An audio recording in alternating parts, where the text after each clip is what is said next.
Lunes, nang si Madam ay nagpariband. Huwebes ay niliguan ang buhok niya. At pagsapit ng linggo, ay Diyos ko po, sunog pala ito. Tsareng! O diba, nabuwisit na naman kayo sa boses ko. And by the way mga sis, so meron tayong client dito na 1 week pala itong ka-reband or ni-reband. And disclaimer lang mga sis, hindi po ako ang nag-reband nito. Bali, pinagawa niya sa ibang salon. Then, after 1 week, so yan na po ang naging result ng kanyang hair lalo. Sunog sa plancha, hilaw sa gamot, ang ending frizzy, dry, and too much damage ng kanyang hair. So kapapanood niya sa YouTube kung paano ang remedy sa buhok na damage mula sa reband, ay napadpad siya sa ating YouTube channel. So nag-decide siya na i-visit tayo dito sa salon para nga ipa-check para ipa-check itong hair niya kung pwede pa bang maayos or kung ano ang remedy dito sa buhok niyang nag-frizzy or na-damage. Nung una, alanganin talaga akong i-retouch ang buhok niya dahil may mga parts dyan na talagang na-overcook sa plancha, talagang nag-freeze siya. Then, nung binasa namin yung buhok niya ay para siyang pansit kanto na hindi na masuklay. At syempre, 100 times ko siyang pinag-isipan, Charis, kung kakayanin pa ba sa reband. Then may nakikita naman akong liwanag sa buhok niya na kaya pang ayusin. So sabi ko, I will do my best na ma-restore ang hair mo at magawa ng paraan. At ang checka ng ating client para daw pinagpraktisan ang kanyang buhok doon sa salon na pinagpagawaan niya, kasi parang manicurist or taga-banlaw lang yung nag-reband sa buhok niya, kaya ang nangyari ay naging ganyan yung result. At ibinalik niya nga daw ito doon sa salon na pinagpagawaan niya, kaso hindi na daw niya ipinaulit or pinatreatment.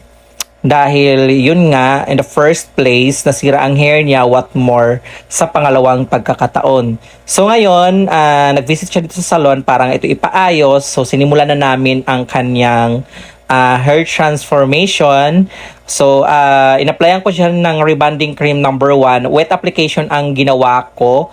Then yung ating rebonding cream number 1 ay may nilagay ako na pampatabang. So ayan, binabad ko lang siya like 10 to 15 minutes. Then after that, pinabanlawan ko na yung hair ni Madam. Hindi ko na binabad ng sobrang tagal dahil nagpapansit na nga yung kanyang hair. And disclaimer lang ulit, bago tayo mag-proceed sa ating video, please lang wag nyo po itong gagayahin kung hindi po kayo mga professional hairstylist, or kung kayo ay nagdi-DIY lang, wag nyo po itong itatry sa inyong mga buhok dahil malaki ang risk na masira ang inyong mga hair. Hindi ko po ito nire-recommend sa mga nagdi-DIY, at syempre hindi ko rin naman talaga mapipigilan ang bawat isa na mag-DIY sa kanilang mga buhok dahil choice naman nila yon. At basta hindi naman ako nagkulang na mag-remind sa mga nagdi-DIY na wag itong gayahin or gawin sa kanilang mga buhok. Basta ang video na ito ay ginawa ko para ipakita sa inyo kung paano ko inayos yung buhok na na-damage. At syempre, para magkaroon ako ng client, wag kang ano dyan. At yun na nga, after namin mabanlawan ang rebonding cream 1, ay blinower namin syempre. At ito na yung hair niya after matuyo. O diba, meron ng pagbabago. Blower pa lang yan, unang gamot pa lang. As you can see, medyo okay na yung hair ni Ma'am. So proceed tayo sa next step, which is hair ironing process. So this is the result ng ating client's hair after ma-hair iron. Syempre, sobrang ganda talaga dahil na-iron nga, na-iron siya. Then after that ay ma-applyan naman po natin siya ng neutralizing cream. At syempre, kasama sa ating process ang pag-apply ng neutralizing cream kahit gaano pa katsaka, ka-damage ang hair dyan. So, importante na mag-apply tayo ng neutralizing cream kasi feeling ko kulang ang rebond pag walang neutralizing cream. Ganon ang aking feeling. Oo. Then, after that, after mababad ng 30 minutes yung neutralizing cream, papabanlawan natin. Then, mag-apply tayo ng treatment. And after ma-process ang neutralizing cream at mabanlawan, next naman natin in-apply yung kanyang treatment, which is Collagen treatment by Alpha 8 Corporation. So yan ang ginamit namin na treatment. dahil maganda siya. So hindi ko na ipapaliwanag kung gaano kaganda ang treatment na yon. Then ibababad lang namin yan for about 45 minutes. Then after that, babanlawan natin yung Eucollagen treatment. Then apply naman natin siya ng number 2 niyan, yung pinaka-sealer niya. Then proceed na sa blow dry after ng treatment. So ito na the exciting part, ang blow drying sa last part niya mga sis. Dito talaga natin makikita yung pinaka-result. So kahit na tayo mag-wait ng 3 days, dito pa lang sa last blow dry ay makikita natin kung ano ba ang nangyari sa rebond retouch natin sa buhok ng ating client. Kasi once nakulot or damage siya, as is talaga yan, pagkabanlaw, ganun pa rin ang magiging result yan. So, wag tayo magde-depend sa treatment.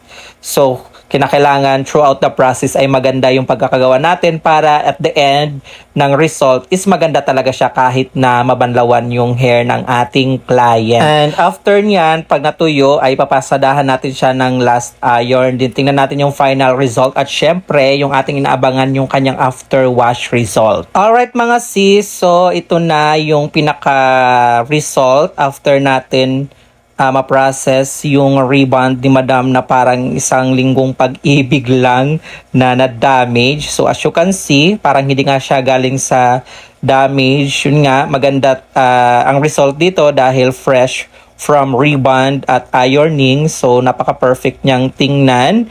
And by the way, yung pinagawa niya pala before is rebond at may kasamang color. So ang ginawa lang natin ngayon is niretouch natin yung rebond niya, then treatment. So yun yung naging outcome, shiny, smooth, and syempre straight na straight. So tingnan naman natin yung kanyang after wash result na sinend sa atin makalipas ang ilang araw dahil umuwi pala ng province si ma'am. So actually parang mga 3 days bago siya nag-send ng video after natin siyang ma-rebond. So tingnan natin yung kanyang after wash result. So ito yung feedback and after wash result na send sa atin ng client makalipas ang ilang araw na ni-rebond ko siya. So medyo OA din ang aking reaction dyan dahil hindi na makapaniwala na naging ganun ang kanyang hair after niyang mapaliguan. Parang walang sign of damages from her past rebond na isang linggo lang. So this is the video na sinend sa atin. So as you can see, buhay na buhay, makintab at straight na straight pa din. Malayong malayo dun sa kanyang before na hair at talaga namang successful yung ating retouch na rebond sa buhok ni client. And that's it for today's video, hair transformation. What do you think? Comment your thought below. At kung nagustuhan nyo naman po ang ating video today, please don't forget to like, and share this video. And follow our page din sa mga hindi pa naka-follow dyan para updated po kayo whenever I upload a new video. And sa mga gustong magpa-rebond, visit lang po kayo sa salon namin dito sa Rosario, Cavite. And thank you for watching. And this is Chading saying have a great hair day always mga sisilap until our next video. Bye!